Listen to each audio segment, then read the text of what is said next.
للابتعاد بالصدارة بعد خسارة نادي الشرطة اللي خسر من نفط البصرة بفارق هدف 23-22، والجيش فاز على كربلاء 25-24 أيضا بفارق هدف. وهنا محاولة وهدف آخر لفريق نادي الكرخ. بداية قوية للكرخ، بداية قوية للكرخ، وعن طريق محمد علي. أيضا محمد علي يضاعف النتيجة بهدف ثاني لفريق الكرخ. الآن علي خلف نادي الكوت، عائدة لعبد الله زكريا. يحاول فريق نادي الكوت يقلص الفارق في هذه اللحظات. فريق الكرخ اللي يقوده المدرب شريف المرسي المدرب المصري، يحاول المصري أن يضع الكرخ في لقب دوري.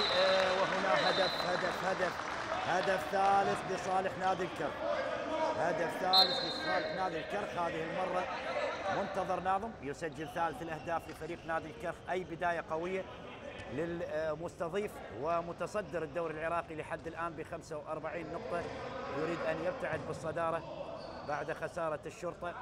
صاحب المركز الثاني الشرطة وخسر من نفط البصرة، لذلك يستغل خسارة الشرطة فريق نادي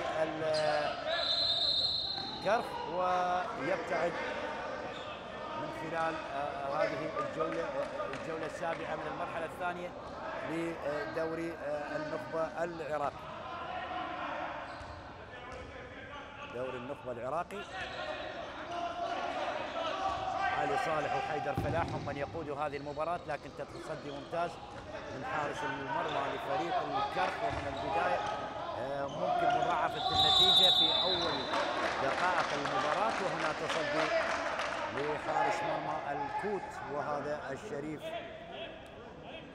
شريف المرسي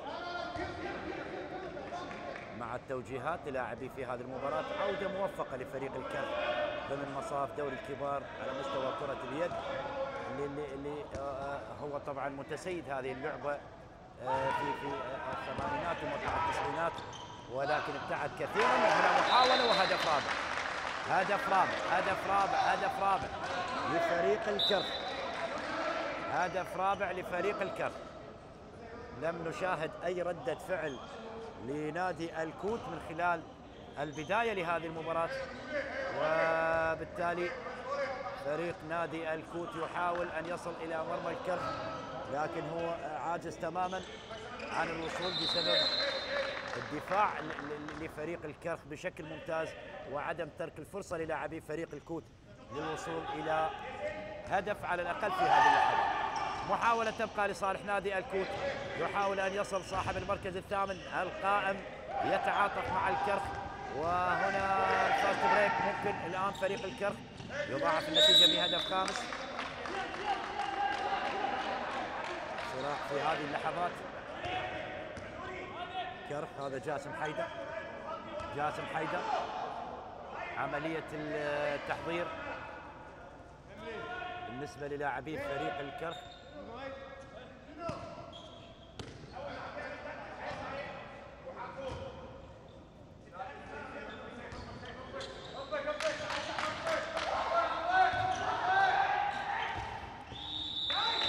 محاولة ورمية 7 أمتار لصالح نادي الكرخ، رمية 7 أمتار لنادي الكرخ.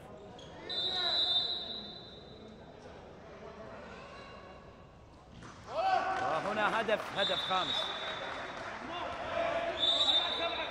هدف خامس لصالح نادي الكرخ. أي بداية قوية لفريق الكرخ المتصدر. يعني الأمور لا زالت بشكل ممتاز بالنسبة لفريق الكرخ، حقق 15 انتصار.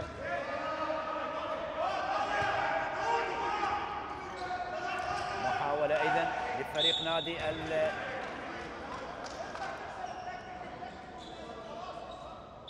الكوت. الطاقم التحكيمي في إشارة لصالح نادي الكوت.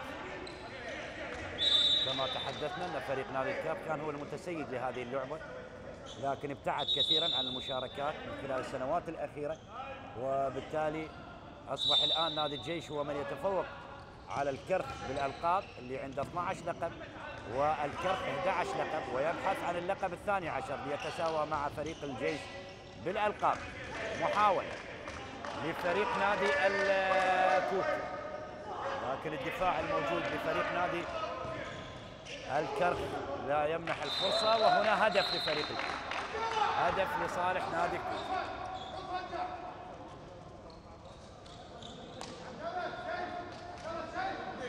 هدف عن طريق عباس إبراهيم. 5-1 النتيجة الآن.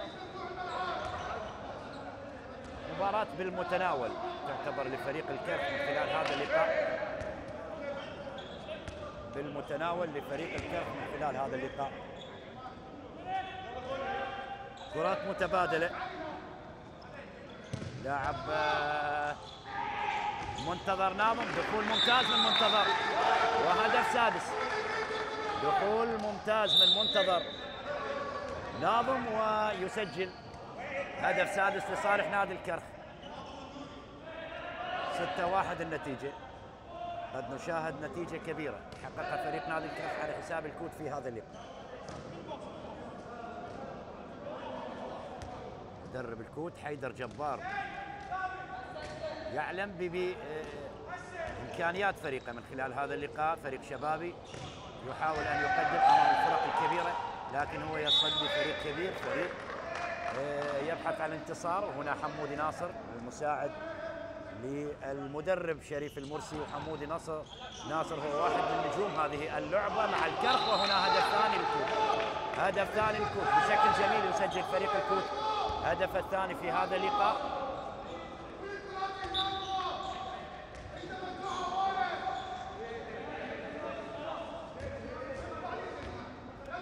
إذا 6-2 النتيجة.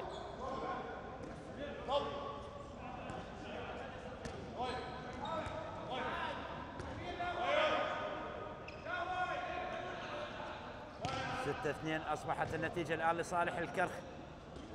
صعب جدا فريق الكوت مجاراة الكرخ في هذا اللقاء. عملية التحضير بشكل ممتاز، وهنا عملية التصويب وهدف سابع. هدف سابع عن طريق اللاعب أحمد الرفاعي أبو النجم، اللاعب المصري مع فريق نادي الكرخ. أحمد الرفاعي وشريف المرسي أكيد يسير بخطوات جيدة نحو اللقب خلال هذا الموسم، لكن لا زال هناك 3 جولات متبقية هي من ستكون الحسم للقب، والصراع يستمر ما بين أندية الكرخ والشرطة والجيش والحشد. هنا محاولة، ممكن الآن الكوت يقلص الفارق، لكن ضاعت على فريق الكوت إلى الخارج. إذن المحاولة تبقى لفريق الكرخ. ممكن عملية التحضير مرت من أمام أحمد رفاعي. هنا المدرب حيدر جبار عليوي مدرب فريق نادي الكوت. محاولة للكوت على مرمى الكرخ. مباراة سريعة منذ البداية. شاهدنا الهجوم الضاغط من قبل لاعبي فريق الكرخ، واستطاع أن يتفوق بفارق 5 أهداف حتى الآن. عملية الهجوم الآن لفريق الكوت، يحاول لكن هناك خطأ ورمية 9 أمتار. هذا عدنان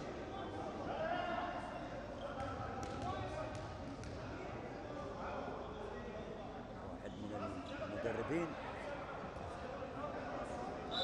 مميزين وسبق ونشر على تدريب فريق نادي الكرخ. إذن رمية 7 أمتار يسجل من خلالها فريق الكوت هدف ثالث في هذه اللحظة.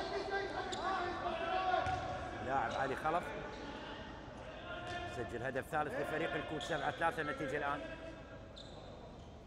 بعض الشيء بدأ الاستقرار نوعا ما على لاعبي فريق الكوت بعد البداية الغير جيد والغير مرضية بالنسبة لفريق الكوت. عملية الهجوم الآن واللف والدوران، وهدف لصالح نادي الكرخ.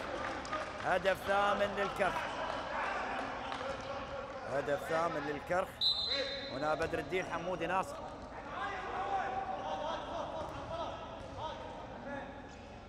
بدر الدين حمودي ناصر تحت انظار الوالد المساعد لشريف المرسي مدرب المصري، لاعب منتخبنا الوطني. بدر الدين حمودي. عملية الهجوم الآن، شقيقة طبعا سجاد يلعب مع نادي الحشد. سجاد حمودي ناصر. هنا عملية الهجوم للكوت، وهنا خطأ رمية 9 أمتار.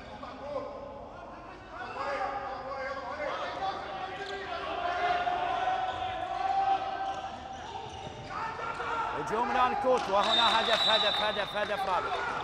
هدف رابع. فاست بريك الآن، ممكن الكرخ يضاعف النتيجة، وهنا السحب واضح ورمية 7 أمتار. ورمية 7 أمتار وإبعاد دقيقتين. إبعاد دقيقتين على علي خلف. يبعد دقيقتين علي خلف، ورمية 7 أمتار لصالح نادي الكرخ في هذه اللحظات. وائل حافظ، وائل ورمية 7 أمتار ممكن يضاعف النتيجة ويضعها في المقص الأيسر لمرمى فريق الكوت، لأن هدف تاسع. 9-4 النتيجة الآن. كرخ يتقدم على حساب الكوت، حساب الجولة السابعة من المرحلة الثانية لدوري النخبة العراقي. دوري النخبة العراقي، نحن على مشارف النهاية لهذا الموسم. موسم شاهدنا صراع كبير ما بين الفرق الأربعة، وهنا عملية تصويب على المرمى، لكن هناك خطأ لصالح نادي الكوت. خطأ لصالح نادي الكوت. عملية تحضير الآن لمصلحة فريق الكوت.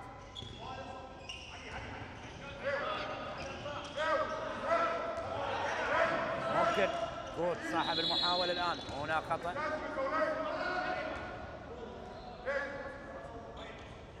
خطأ لصالح نادي الكوت. هنا عملية الهجوم، وهنا خطأ. إذا إبعاد. لمن الإبعاد؟ إبعاد للاعب الكرخ.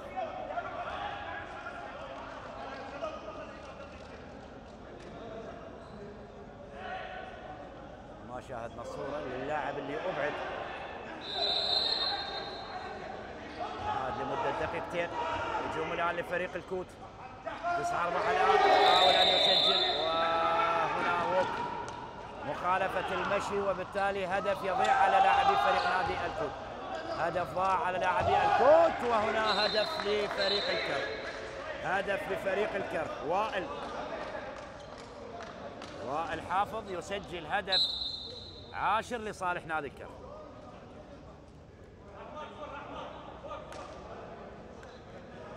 هدف 10 لصالح نادي الكرخ. 10-4 النتيجة الآن. محاولة فريق الكوت على مرمى الكرخ. هنا خطأ، رمية 9 أمتار. 10-5 النتيجة.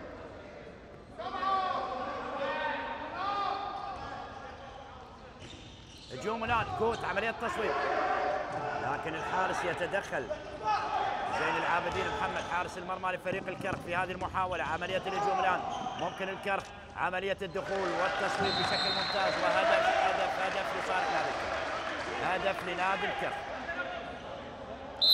هدف لنادي الكرخ في هذه اللحظة. شاهد طلب التايم اوت من قبل المدرب حيدر جبار بعد ما شعر ان فريقه يتاخر بالنتيجه بفارق 6 أهداف مع توجيهات شريف المرسي.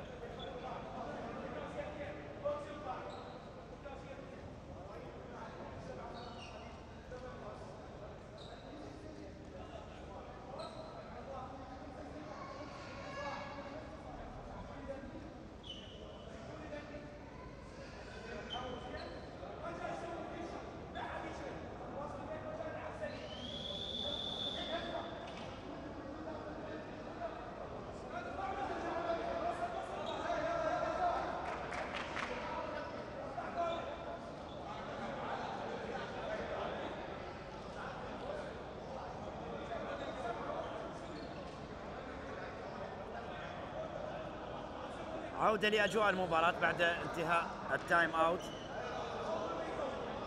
من خلال هذه اللحظات.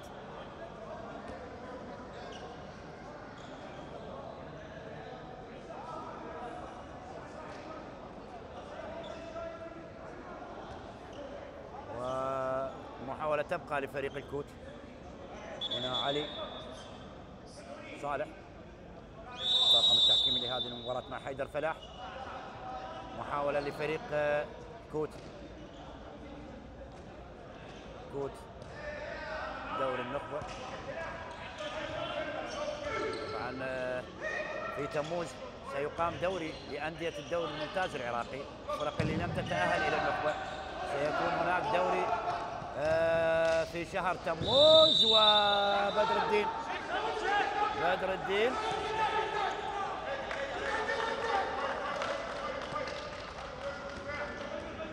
هجوم الآن للكوت. هدف الثاني عشر لفريق الكرك وحلوة لحارس المرمى زين العابدين محمد. تصدي ممتاز زين العابدين محمد. رفاعي هجوم الآن لفريق الكرك. تصويب من رفاعي لكن تدخل لحارس مرمى فريق الكوت بشكل ممتاز.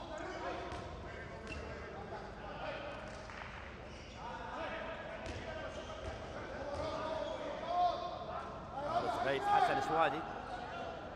غيث حسن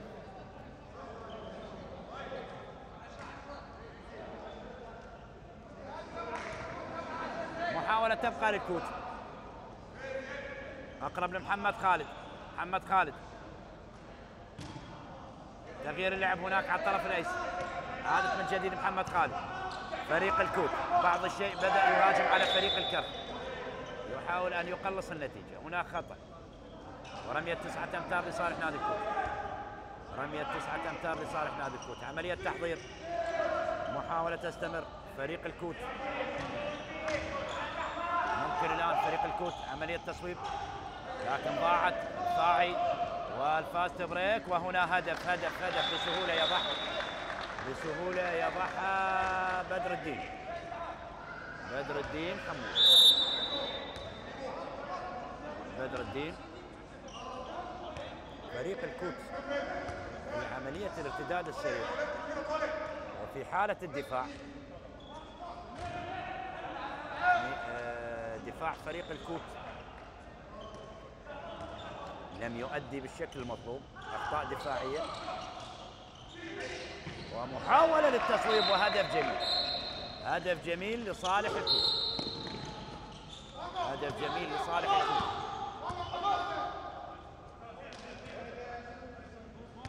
منتظر ناظم. رفاعي منتظر من جديد. عملية التغيير. أقرب لوائل حافظ. وائل لمنتظر. رفاعي منتظر من جديد. وائل. فريق الكرخ يحاول أن يضاعف النتيجة. بدر الدين إلى رفاعي. عملية الهجوم الآن كرخ. رفاعي تصويب على المرمى لكن تصدي ممتاز من غيث حارس المرمى لنادي الكوت. وهنا الفاست بريك والكوت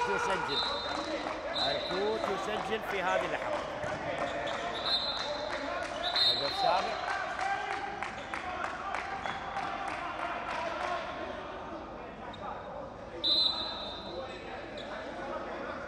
هدف سابع لصالح نادي الكوت مع 7. النتيجة الآن لصالح الكرخ.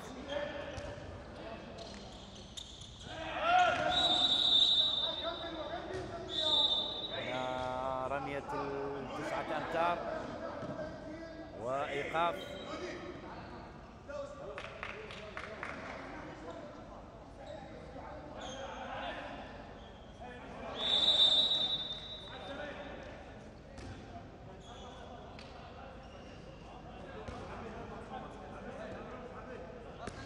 لاعب الكوت عبد الله زكريا. عملية الهجوم. الله. وهدف جديد لفريق الكرك. يستغل النقص العددي. يسجل عن طريق اللاعب وائل حافظ. وائل حافظ. والهدف ال 13 بالنسبة لفريق الكرك. كوت أكيد هي صعبة جدا على فريق الكوت. عبد الأمير حسين. عودة من عبد الأمير. أقرب لعلي خلف. كرة يتناقلها لاعبي الكوت. عملية تحضير عن طريق جعفر صباح، البلاي ميكر لفريق الكوت. جعفر، عادة لجعفر من جديد، يحاول إيجاد الثغرة لاعبي فريق الكوت لتهديد مرمى فريق الكرخ اللي يهاجم ويدافع بشكل ممتاز من خلال هذا اللقاء. 13-7 النتيجة. عملية الهجوم الآن فريق الكوت، وهنا عملية التصويب ورمية 7 أمتار لصالح نادي. رمية 7 أمتار لصالح الكوت. علي خلف، علي خلف، هل يتمكن من التسجيل؟ اوه، حارس المرمى ممتاز زين العابدين، زين العابدين، وتصدي ممتاز لزين العابدين، تصدي ممتاز لزين العابدين. محاولة لصالح نادي الكرخ. رامي أقرب لمنتظر ناظم، عملية التغيير أقرب لأحمد طارق مع التغييرات اللي يجريها شريف المرسي المدرب المصري. وهدف هدف هدف هدف جديد لصالح نادي الكرخ، هدف جديد لنادي الكرخ. هذا سهند أشرف، سهند أشرف. علي يسجل. 14-7، فارق 7، ونظرات وابتسامة بدر الدين والمدرب شريف المرسي المصري. يحاول أن يخطف اللقب فريق الكرخ بعد العودة للمنافسة على مستوى دوري اليد العراقي. وهنا هدف لصالح نادي الكوت، هدف ثامن، هدف ثامن لصالح الكوت. 14-8. عملية الهجوم، هو وين أحمد طارق يضعها بعيد، كان عنده الفرصة لمضاعفة النتيجة، لكن أحمد طارق وضعها بعيدة عن المرمى، وهنا خطأ.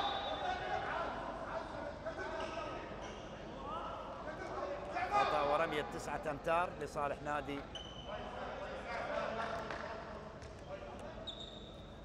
الكوت، وإبعاد لسهند أشرف.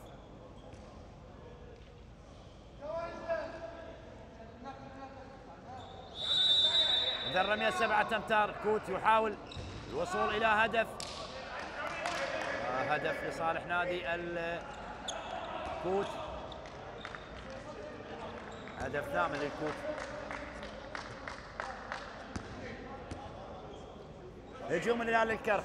رامي علي ذياب، وصلت لاحمد طارق، عمليه تحضير. منتظر ناظم، كرات يتناقلها لاعبي فريق الكرخ، ناقل لاعبي فريق الكرخ. محاوله تبقى قائمه. كرخ، عمليه التدوير من اليمين لليسار، وهنا تصويب ممتاز عن طريق اللاعب احمد طارق، لكن تصدي بشكل رائع لحارس المرمى لفريق الكوت.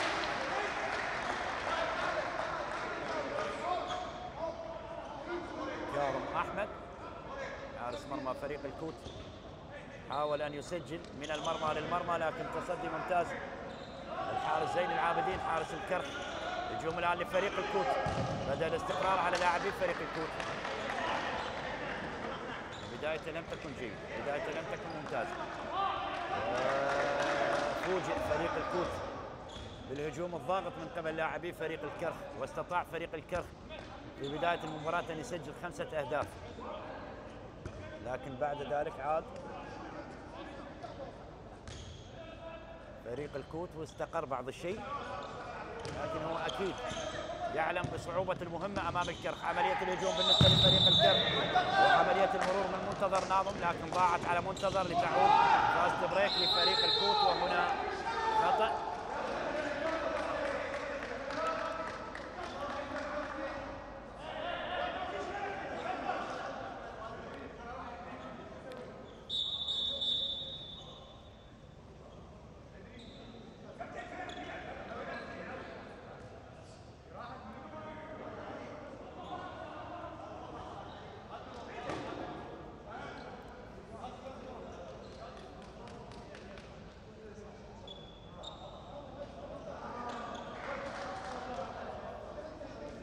حمودي ناصر المساعد للمدرب شريف المرسي، وابتسامة مع الطاقم التحكيمي، المدرب الخلوق، اللاعب المميز اللي كان على مستوى منتخباتنا الوطنية ونادي الكرخ، حمودي ناصر. محاولة الهجوم الآن لصالح نادي الكوت، خطأ ورمية 9 أمتار.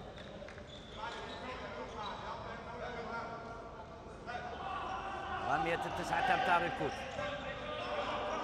عملية الهجوم الآن الكوت، وممكن الآن يقلص، وبالفعل ينجح فريق الكوت. ينجح فريق الكوت لتقليص الفارق. والهدف التاسع. والهدف التاسع لفريق الكوت. 14-9 النتيجة. هجوم الآن لمصلحة فريق نادي الكرخ. عملية التغيير. كرات متبادلة لمصلحة فريق نادي الكرخ، وعملية التصويب بشكل ممتاز. هذه المرة ينجح أحمد طارق. ينجح أحمد طارق. حاول في مرتين سابقة على مرمى فريق الكوت لكن لم ينجح. هذه المرة ينجح لتسجيل هدف 15 بالنسبة لفريق نادي الكرخ. بالنسبة لفريق نادي الكرخ.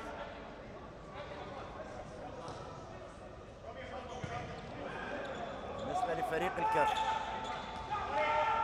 هجوم الآن للكوت.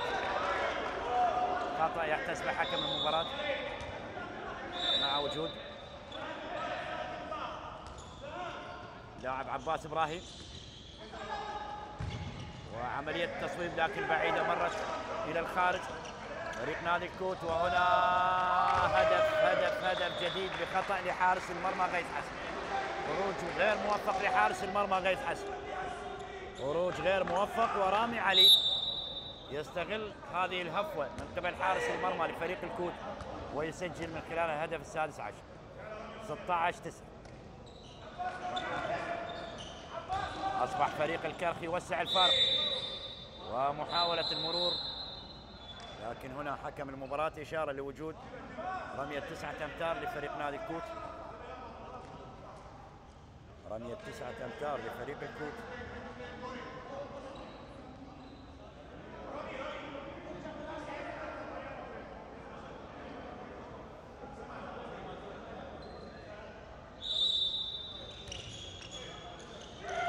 محاولة للكوت وعملية تصويب، وهنا خطأ ورمية 7 أمتار. خطأ ورمية 7 أمتار لصالح نادي الكوت. رمية 7 أمتار للكوت.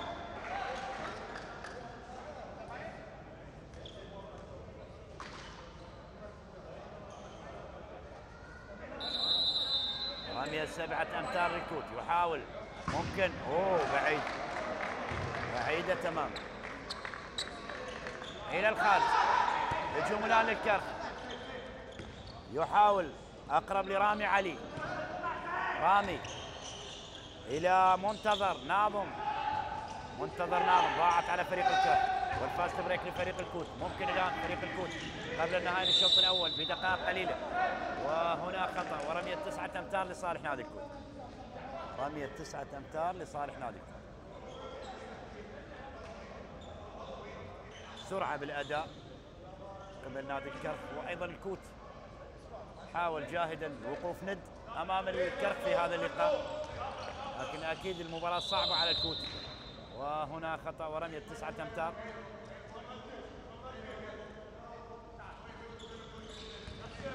محاولة الهجوم الآن لصالح نادي الكوت، وعملية التصويب قام الأيسر. مرت إلى خارج الملعب. إلى خارج الملعب. حسين عبد الهادي الحارس. عملية تصويب وهدف. هدف عن طريق اللاعب منتظر ناظم.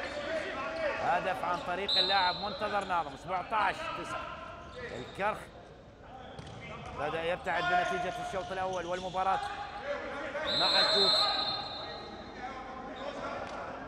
رمية 9 أمتار. الكرخ المتصدر، نادي الشرطة بالمركز الثاني، الجيش بالمركز الثالث، الحشد يأتي بالمركز الرابع، نادي نفط البصرة اللي حقق مفاجأة من العيار الثقيل والفوز على الشرطة يحتل المركز الخامس، كربلاء بالمركز السادس. وهنا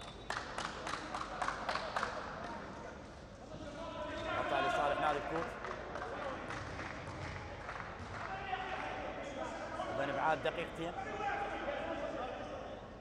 سحب واضح.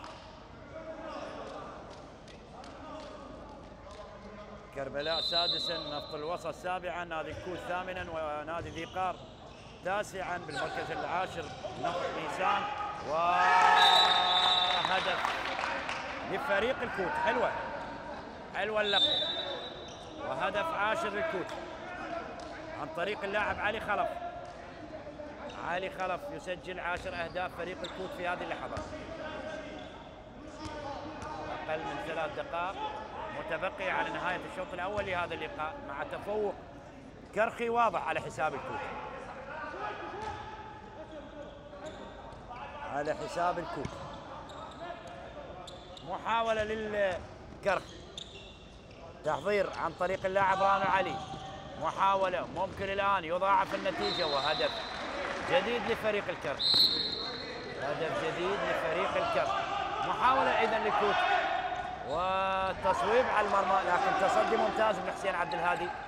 حسين عبد الهادي حارس الكرخ، وعملية التمرير، هدف جديد لفريق نادي الكرخ. مرتضى علي عزيز.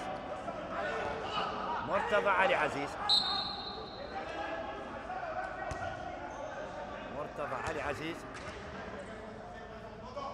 19/10. هذا الحارس غيث حسن تحمل عبء كبير، حارس المرمى لفريق الكوت. وهنا هدف للكوت عن طريق جعفر صباح، يسجل لفريق الكوت. عملية الهجوم الآن للكرخ، وينجح في المرور والتصويب والتسجيل اللاعب أحمد طارق. قوة ضاربة لفريق نادي الكرخ. أحمد طارق، بدر الدين، والأسماء المهمة مع فريق نادي الكرخ أحمد رفاعي، وأيضا رامي علي. يعني يمتلك أسماء مهمة فريق الكرخ خلال هذا الموسم، واستطاع الوصول إلى القمة والصدارة. وهنا هدف جديد لفريق نادي الكوت. عملية الهجوم، نشاهد هدف هنا وهدف هناك، وبالتالي يبقى تفوق الكرخ على الكوت. ورمية 7 أمتار للكرخ. رمية 7 أمتار لفريق الكرخ.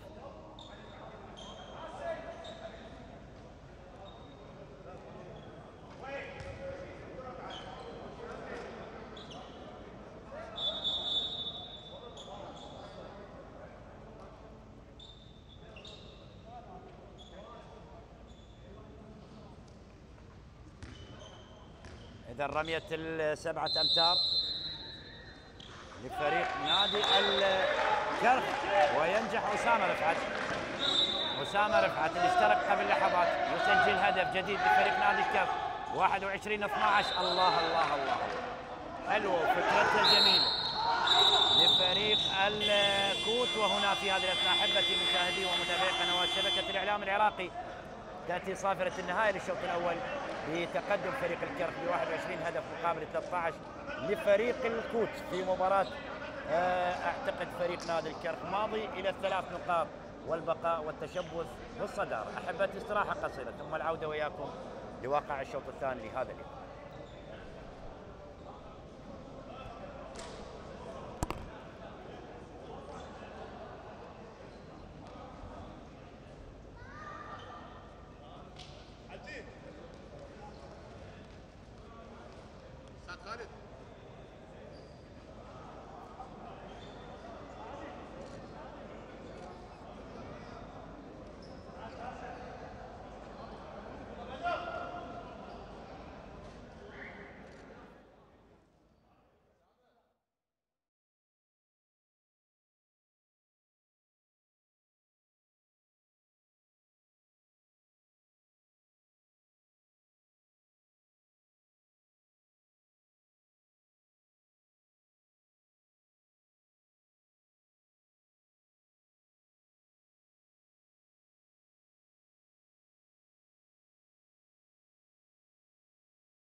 الكوت هنا عملية التصويب لكن صعوبة المرور والتصويب، وهنا الفاست بريك وبدر الدين يبدأ لفريق الكرخ بهدف جديد.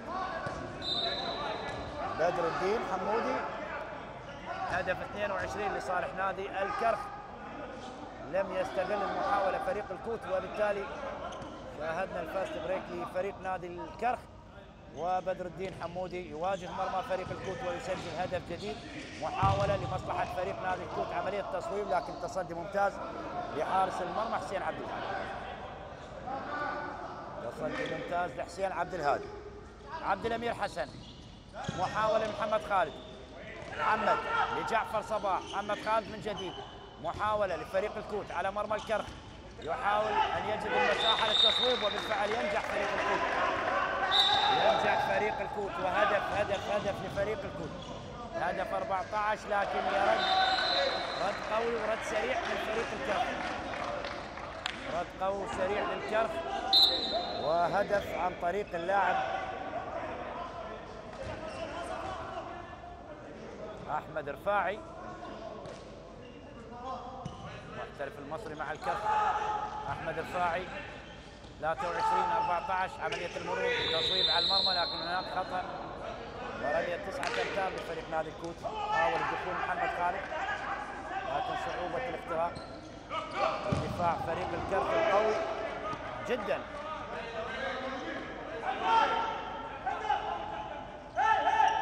تصبح رمية إدخال الآن لفريق الكوت.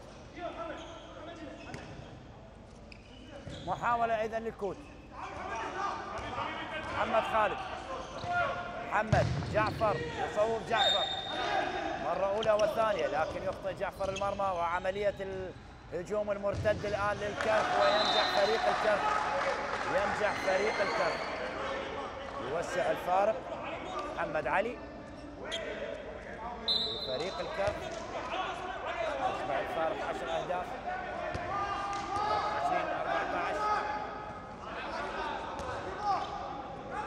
24-14 لصالح نادي الكرخ من خلال هذا اللقاء. جعفر صباح، محاولة تصويب على المرمى لكن تصدي ممتاز لحسين عبد الهادي، وحسين عبد الهادي حارس مرمى الكرخ أيضا يجد نصيبه من التسجيل في هذه المباراة. حارس المرمى لفريق الكرخ، هدف عن طريق الحارس حسين عبد الهادي. 25-14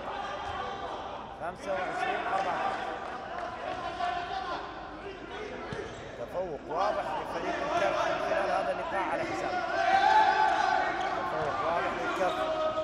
جرار مكي، محاولة صالح نادي الكوت، أقرب لمحمد خالد، عودة من الخلف، محاولة التصويب على المرمى، الحارس يتصدى حسين عبد الهادي، حاول ينعبد بالمباشر لكن صعبة كانت. عادة لكاظم أحمد الحارس بديل لفريق الكوت. عملية الهجوم الآن الكوت ممكن إيجاد المساحة، وهنا عملية تصويب خطأ فريق نادي الكرخ، وهنا عملية الدوران وهدف جميل.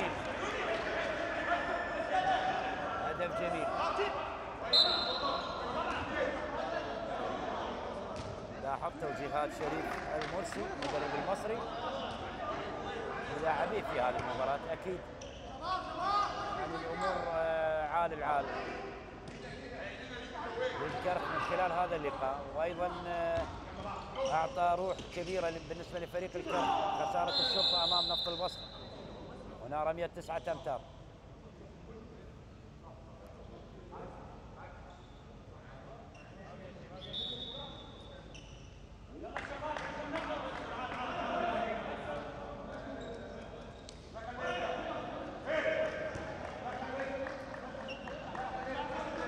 رمية 9 أمتار لصالح نادي الكوت. بدر الدين حمودي يترك المباراة للإيقاف، وهنا تصويب وهدف. جعفر صباح يسجل لفريق الكوت. هذا حسين عبد الهادي حارس المرمى لفريق الكرخ. كان واضح امامنا في الصوره. وائل حافظ، وائل.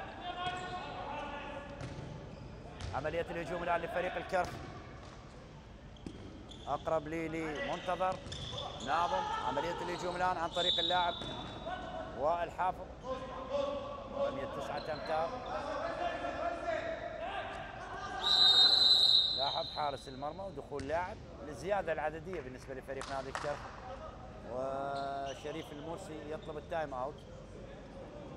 مدرب الكرخ.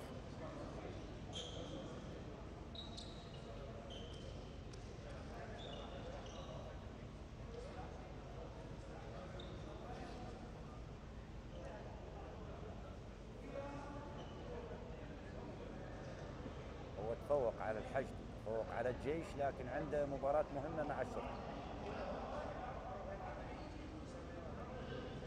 خلال الجولات القادمة. فريق نادي الكرخ.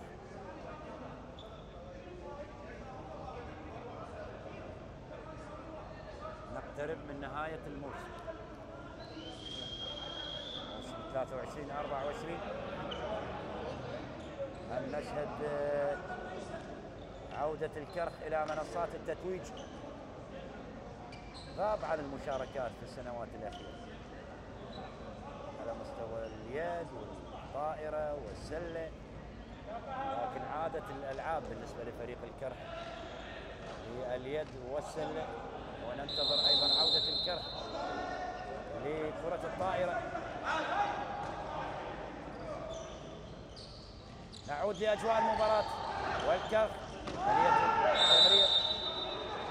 هنا خطأ لصالح نادي الكوت. خطأ لصالح نادي الكوت. حارس المرمى غيث حسن.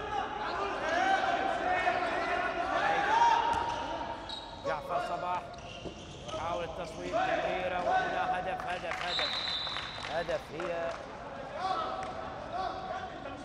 شكلها هدف، وبالفعل ينجح كرار مكي. حسين عبد الهادي حارس المرمى للكرخ. سهند أشرف. منتظر ناظم. حسين عبد الهادي. وعملية التصويب، وهنا خطأ. خطأ وإبعاد لعبد الله زكريا. إبعاد لعبد الله زكريا. إبعاد لعبد الله زكريا. إيقاف لمدة دقيقتين لعبد الله زكريا لاعب فريق الكوت. هنا الهجوم لفريق نادي الكوت على مرمى الكرخ. لا زال الفارق 10 نقاط او 10 اهداف، عذرا 10 اهداف لصالح نادي الكرخ على حساب الكوت. هنا عمليه الهجوم الان لفريق نادي الكوت. عمليه التصويب وهدف هدف. حلوه المحاوله، مرت على الحارس حسين عبد الهادي. مرت على حسين عبد الهادي. هجوم الان للكرخ، تصويب قوي وهدف جميل. هدف جميل للكرخ. هدف جميل للكرخ. تصويبه قويه عن طريق اللاعب منتظر. سجل هدف جميل بالنسبه لفريق نادي الكرخ. بنفس الطريقه وبنفس الاسلوب فريق الكرخ يلعب الشوط الثاني امام الكوت. الاعتماد على الهجوم السريع المرتد. وصول الى مرمى الكوت. محاولة التحضير حيدر جليل. لا خطأ، رمية 9 أمتار. حيدر جليل. جعفر صباح يحاول التصويب، ودفاع ممتاز لفريق نادي الكرخ، لكن المتابعة كانت ممتازة أيضا. ممتازة أيضا. والكوت كوت يسجل الآن. كوت يسجل الآن 27-18. خلص الفارق الى 9 اهداف فريق نادي الكوت. عمليه الهجوم الان لمصلحه الكرخ. وائل حافظ يحاول فريق الكرخ، لكن ضاعت على أحمد رفاعي. هذه المحاولة ضاعت على أحمد رفاعي لاعب نادي الكرخ. إن شاء الله بالسلامة لمحمد خالد أو كرار مكي. سلامات لكرار مكي.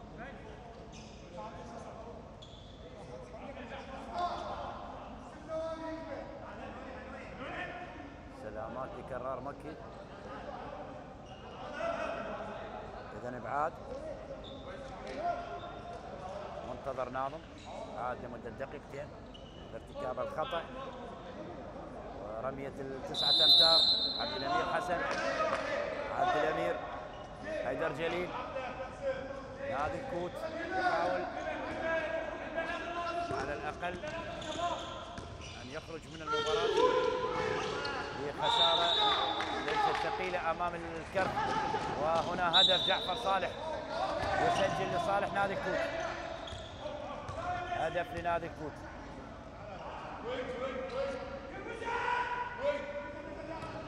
والحافظ رفاعي يحاول فريق الكرخ يتوقف عن التسجيل. الكرخ عملية تحضير في المنتصف، تغيير اللعب من اليسار لليمين، اقرب لوائل حافظ. عملية الدخول من وائل، يحاول التصويب وتصويب قوي من وائل ويسجل هدف جديد لفريق نادي الكرخ. ويسجل هدف جديد لفريق نادي الكرخ. 28-19.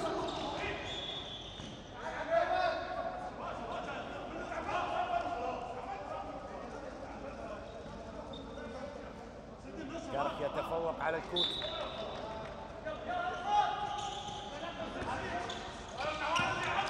هجوم الآن، جعفر يحاول ورمية 7 أمتار. رمية 7 أمتار. ديقار أيضا اليوم حقق انتصار على الطلبة 26-25. ديقار يحقق انتصار على الطلبة 26-25. الجيش على كربلاء 25-24. الشرطة يخسر من نفط البصرة 22-23. رمية ال7 أمتار الآن لصالح نادي الكوت. هل يستطيع التسجيل؟ عبد الله زكريا. عبد الله زكريا، تمويه جميل من عبد الله زكريا. تمويه وحسين عبد الهادي لم يستطع. وقوف امام حيدر جليل.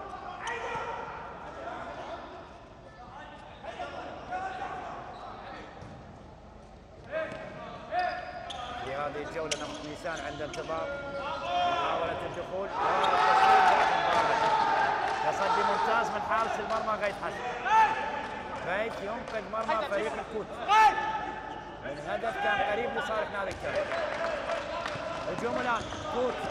جعفر يحاول ان يمر جعفر وسهله لكن هناك خطا. ورمية 7 أمتار لصالح نادي الكوت. بدأ شيئا فشيئا فريق نادي الكوت يعود. وحيدر جليل برمية أخرى يسجل هدف ثاني. 21. كوت يقلص. النتيجة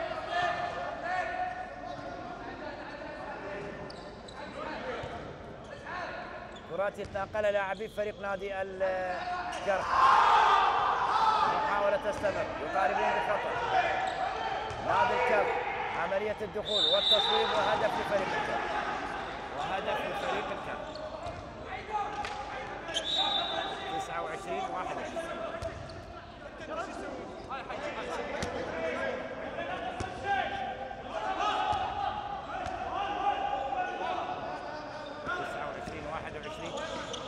هجوم الآن للكرخ من اليسار لليمين. عملية التصويب لكن لم تصل بالشكل المطلوب وبالتالي ضاعت على فريق الكوت فرصة تسجيل هدف. عملية الفاست بريك الآن ممكن فريق نادي الكرخ وبشكل جميل يضعها والحافظ. إذا 30-21. 30 للكرخ. 30 هدف للكرخ.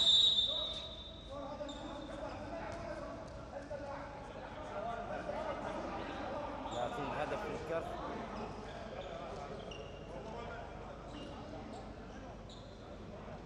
ومدرب فريق نادي الكوت يطلب التايم اوت.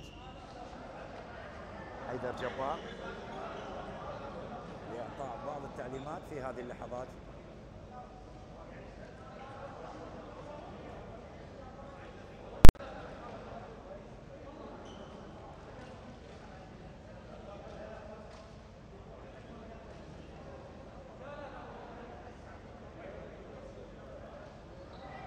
عاد بعض الشيء فريق الكوت في الدقائق الماضية، واستطاع أن يقلص الفارق إلى 7 أهداف، لكن بعد ذلك كانت أيضا عودة سريعة للكرخ، وعاد يوسع الفارق. أصبح الفارق الآن 9 أهداف على حساب الكوت.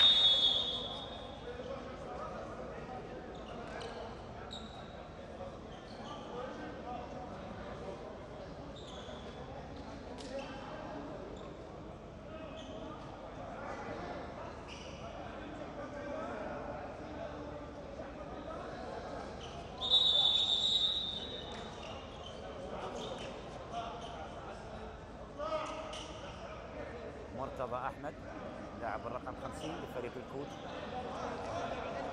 سيشهد مشاركة مرتضى أحمد. إذا رمية 7 أمتار لصالح نادي الكوت. عودة بعد التوقف وطلب التايم اوت من قبل مدرب فريق نادي الكوت حيدر جبار، يحاول أن يعيد فريقه بعض الشيء لأجواء المباراة والشوط الثاني أمام الكرخ، فريق القوي، الفريق العنيد المتصدر. والمحاولة الآن للكوت عملية تصويب وتصدي أكثر من رائع لحارس المرمى حسين عبد الهادي. حسين عبد الهادي، وهدف هدف هدف هدف لصالح نادي الكرخ، هدف لصالح نادي الكرخ. محمد علي، محمد علي، محمد علي، وهدف لفريق الكرخ. 31 21 31 21.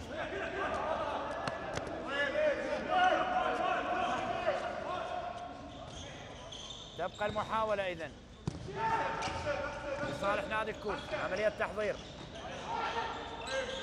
لمصلحة فريق نادي الكوت على مرمى الكرخ.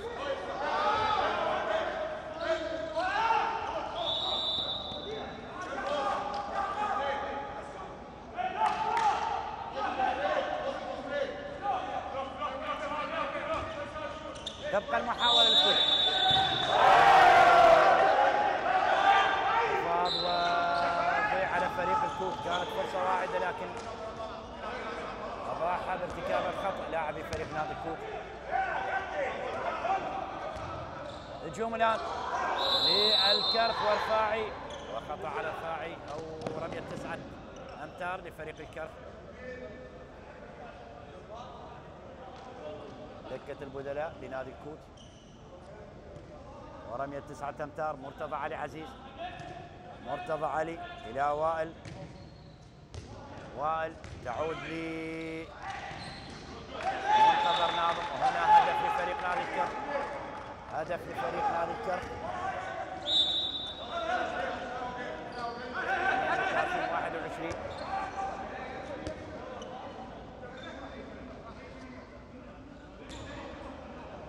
32 لصالح نادي الكرخ. 21 هذا هو الفارق الأكبر من خلال هذا اللقاء. 11 نقطة، الكرخ يتفوق. 11 هدف، الكرخ يتفوق على الكوت. 11 نقطة، 32 21. جعفر يحاول مرة أخرى عادة فريق نادي الكوت. بعض لحظات انشاء فريق الكوت يعني فريق جيد يهاجم يصل يسجل، لكن دائما يصطد بدفاع قوي بالنسبه لفريق نادي الكرخ. كان ممكن بالنسبه لفريق نادي الكوت، لكن يضيعها لاعبي فريق الكوت بتعود لصالح نادي الكرخ. اقرب لرفاعي، احمد رفاعي، عمليه تغيير اللعب لمنتظر ناظم، يحاول يهدئ اللعب فريق نادي الكرخ في هذه اللحظات. يهدئ اللعب، هو ماضي إلى 3 نقاط والفوز خلال هذه اللحظات، والفوز السادس عشر خسارة وحيدة بالنسبة لفريق نادي الكرخ. عملية الهجوم الآن لمصلحة فريق الكوت، وهدف جميل لفريق الكوت. هدف جميل لفريق الكوت عن طريق كرار مك. كرار مك إلى 33-22. 33-22. إدارة جيدة الطاقم التحكيمي في هذا اللقاء، علي صالح وحيدر فلاح.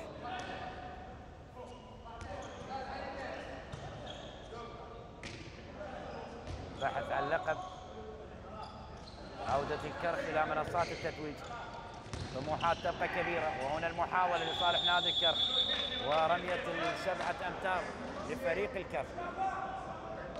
سحب واضح ورمية 7 أمتار لفريق الكرخ.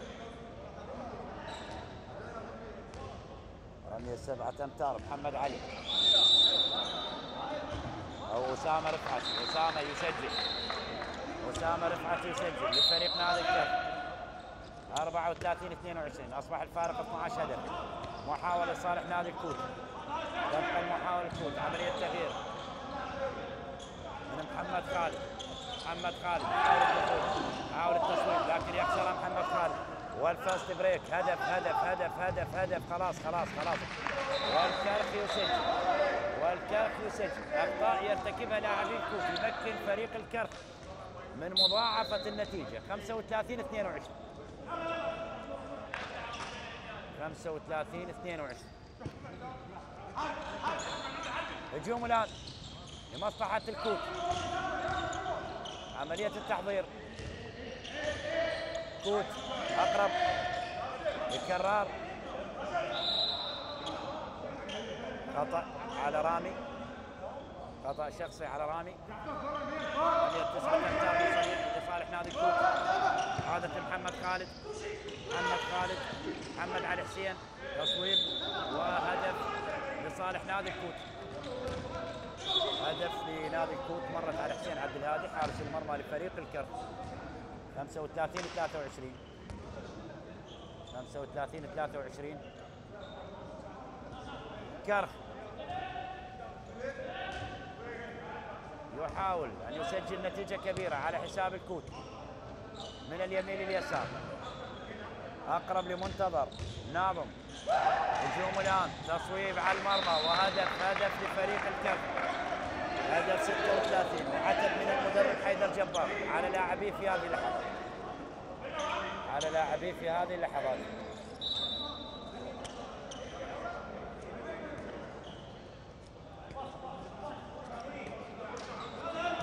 أقل من 12 دقيقة متبقي على نهاية المباراة، الشوط الثاني والمباراة. 36-23. فارق 13 هدف. عملية الهجوم الآن لمصلحة فريق الكوت. عملية التدوير وممكن التصويب، وهنا خطأ ورمية 9 أمتار. حاول الاختراق والوصول فريق الكوت.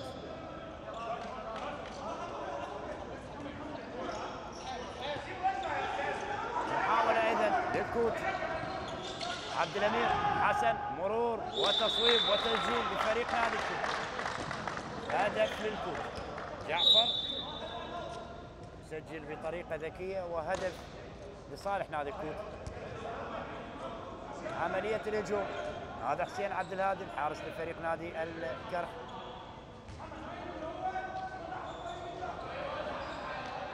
هجوم الآن للكرخ. قادر على مضاعفة النتيجة فريق الكرخ من خلال هذا اللقاء. قادر على مضاعفة النتيجة. عملية المرور وهنا خطأ. خطأ وفاست بريك فريق نادي الكوت. وهنا خطأ على فريق الكوت وتصبح المحاولة لصالح نادي الكرخ. عملية المرور. الله الله الله الله الله على الذكاء، على الهدف الجميل. الله على الهدف الجميل لجاسم حيدر بطريقة ذكية وجميلة جدا من جاسم حيدر. يضعها من تحت الحارس بيت حسن حارس الكوت ليضاعف النتيجة إلى 37 هدف. الآن فريق الكرخ ماضي إلى 3 نقاط، ماضي إلى الانتصار السادس عشر له في دوري النخبة العراقي، ممكن يقترب من منصات التدريج، لكن ستكون هناك 3 جولات حاسمة. محاولة المرور،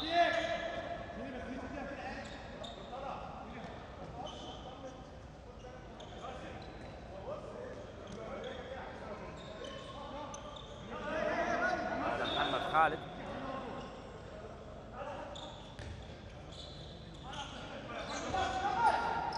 هجوم الآن، خطأ من قبل لاعبي فريق الكوت، يستغل لاعبي نادي الكرخ والحارس. حارس يتصل، حارس يمنع هدف لأسامة رفعت اللي يواجه المرمى، لكن يخسر هذه الكرة أسامة رفعت. حادث من جديد لصالح نادي الكرخ، سيطرة مطلقة واضحة لفريق الكرخ على مجريات هذا اللقاء، الشوط الأول والشوط الثاني على حساب الكوت، على حساب نادي الكوت في هذا اللقاء. جاسم حيدر إلى أسامة رفعت، يحاول التصويب وهدف لصالح نادي الكرخ، هدف لصالح نادي الكرخ. مرت على الحارس غيث حسن، إن شاء الله بالسلامة. محمد علي حسين، شريف المرسي مطمئن، شريف المرسي على نتيجة المباراة حتى الآن، وحمود ناصر، والنظرة إلى الوقت المتبقي لنهاية المباراة، الوقت المتبقي لنهاية المباراة.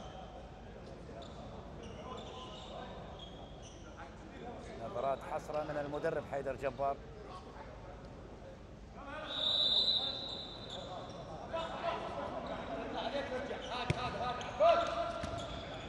فارق 14 هدف، صعبة جدا على فريق الكوت، بدأ يضيع المحاولات، وبعد ذلك يستغل لاعبي فريق نادي الكرخ. وحلوة لمر رامي علي بسهولة يسجل لفريق نادي الكرخ، بسهولة يسجل لفريق نادي الكرخ. إذا 39-24.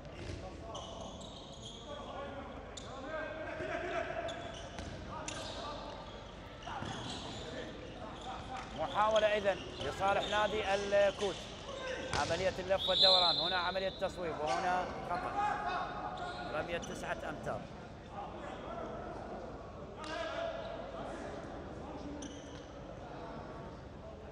رمية 9 أمتار.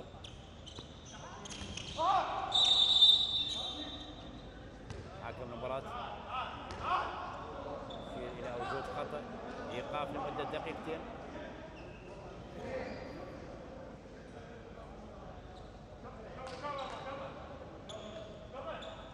إيقاف لمدة دقيقتين للاعب نادي الكرخ. منتظر ناظم، يستأنف اللعب الآن لمصلحة فريق الكوت. نقترب من نهاية الشوط الثاني والمباراة والفاست بريك، والهجوم الآن لمصلحة فريق الكرخ. يضعها أيضا رامي، هدف ثاني على التوالي لرامي،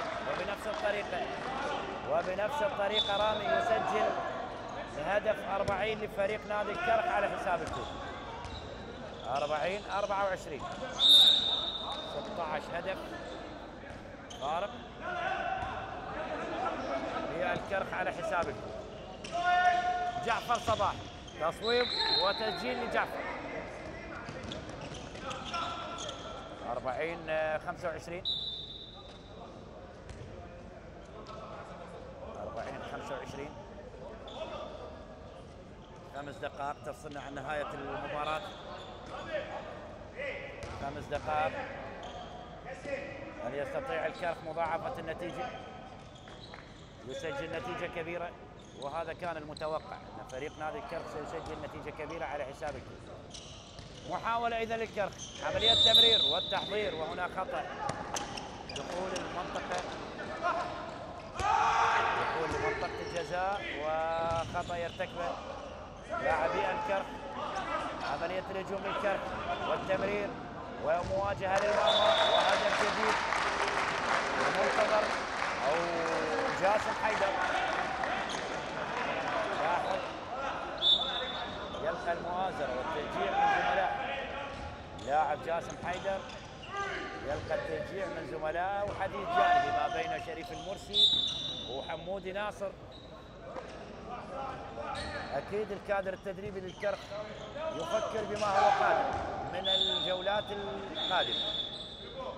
تفكير سينصب للكادر التدريبي وكيفيه المحافظه على الصداره والوصول الى اللقب.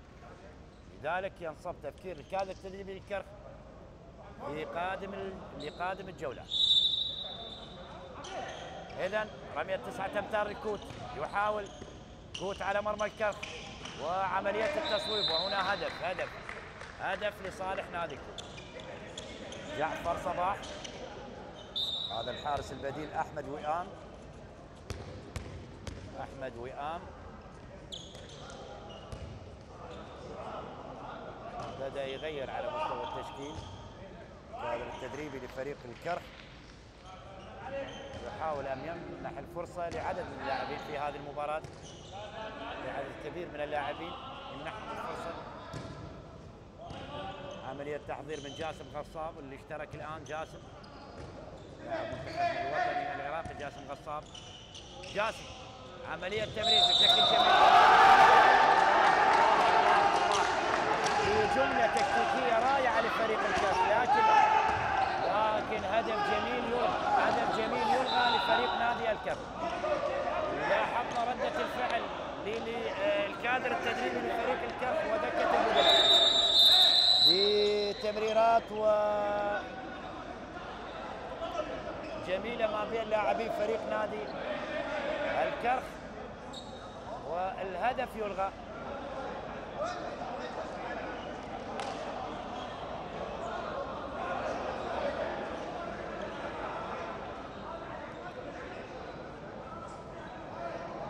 الهدف يلغى.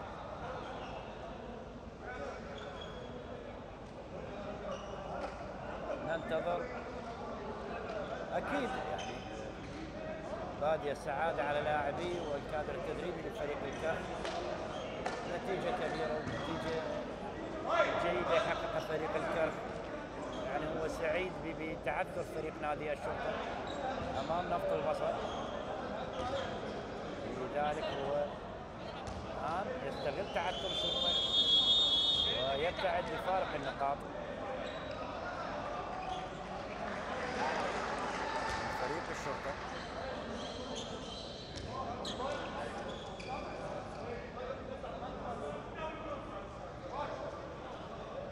كان الفارق نقطتين الآن بفوز الكرخ، يرفع رصيده إلى 48 نقطة ويوسع الفارق إلى 5 نقاط مع الشرطة.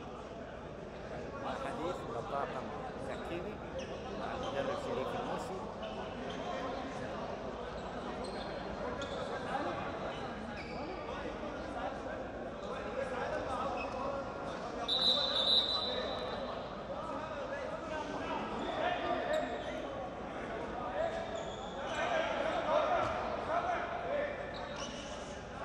محاولة لصالح نادي الكوت من الجهة البعيدة. نبقى مع أجواء المباراة والدقائق الأخيرة. من الآن نقول مبروك للكرخ الصدارة والفوز. نقول هاردك لفريق الكوت هذه الخسارة. عملية الهجوم الآن الكوت، عملية 9 أمتار.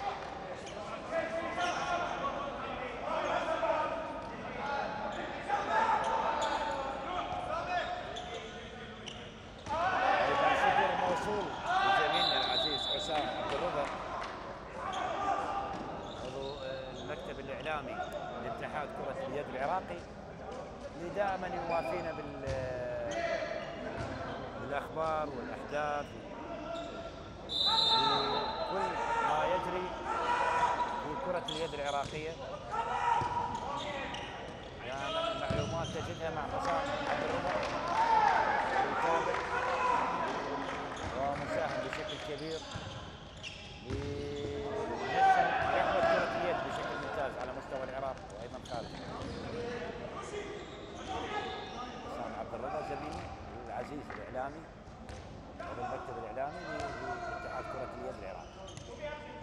كرة لصالح نادي الكرخ. محاولة تبقى قائمة. الكرخ خلاص ينهي المهمة بنجاح أمام الكوت في مباراة 17 لدوري النخبة العراقي، متصدرا للدوري حتى الآن. بدر الدين يعني أراح كثير اليوم المدرب شريف المرسي، أراح كثير في هذه المباراة وينتظر المباريات القادمة. لاعب مهم من الركائز الأساسية لفريق الكرخ بدر الدين حمودي. دقيقة ونصف الدقيقة متبقي على نهاية المباراة. محاولة فريق الكرخ، ممكن عملية تصويب على المرمى وهدف. هدف لفريق نادي الكرخ، هدف لفريق الكرخ، الهدف 42. محاولة الهجوم الآن والفاست بريك لفريق الكوت ومتابعة ممتازة وهدف لفريق الكوت. حيدر جليل يتابع كرة بشكل ممتاز ويسجل هدف لفريق نادي الكوت. بدر الدين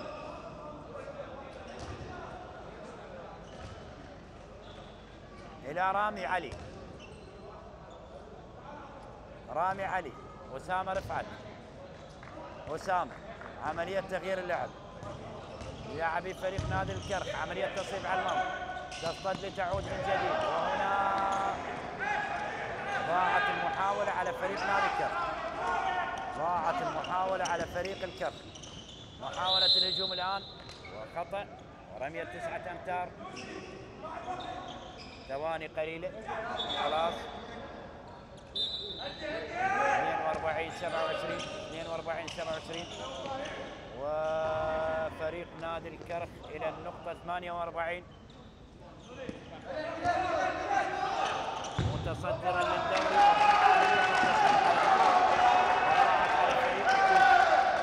هنا آخر محاولة وفي هذه الأثناء مشاهدي ومتابعي قنوات شبكة الإعلام العراقي تأتي صافرة النهاية للقاء الكرخ والكوت لحساب الجولة السابعة من المرحلة الثانية لدور النخبة العراقي بفوز كبير لفريق نادي الكرخ 42 مقابل 27. نقول مبروك لفريق نادي الكرخ هذا الفوز والصدارة، ويبتعد بفارق النقاط عن فريق الشرطة ب5 نقاط. وهارد لك نقول لفريق الكوت اللي يتجمد رصيده عنده 12 نقطة.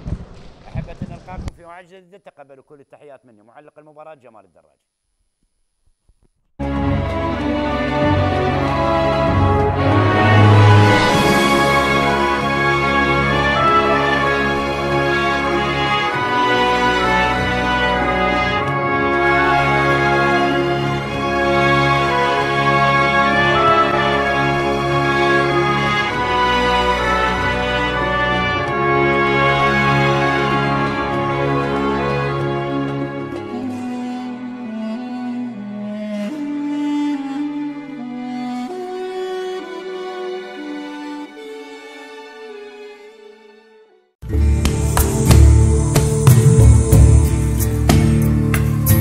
كبيرة من خورانا وخورياتا نرحق لي منن وزلي بلطلي من عراق تتجيلي اللي تخايب شطو بإث برنامج ديا شو ري قريتا دي ديقو خلي تم تعرفوا خلي بش كبيرة وخازخ نشاطات ديلي وما كودي تاما.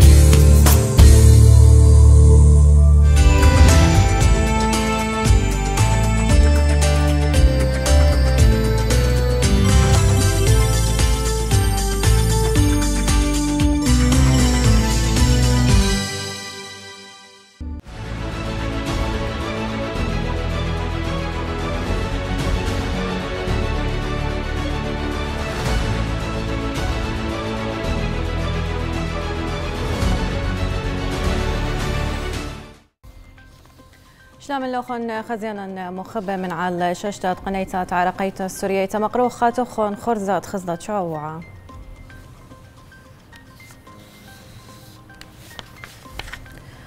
رش وزير ورشانة تركيا رعيلي على زودة منستري وإشتام سزقر ياثا.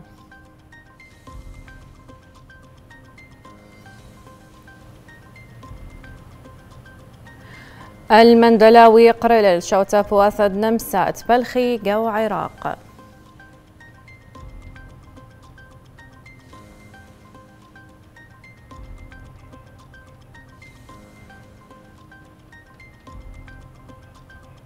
رئيس وزير عام ريش بث صوبة تكنولوجيا رعيلي اليوم تيالوبا.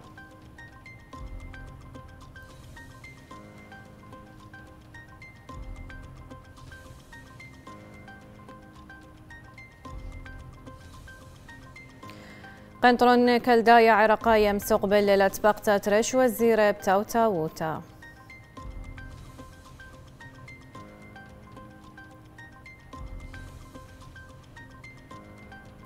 ودكتور رامي أغجان مستقبل القديشوتة مارجي ورقيس تليثايا.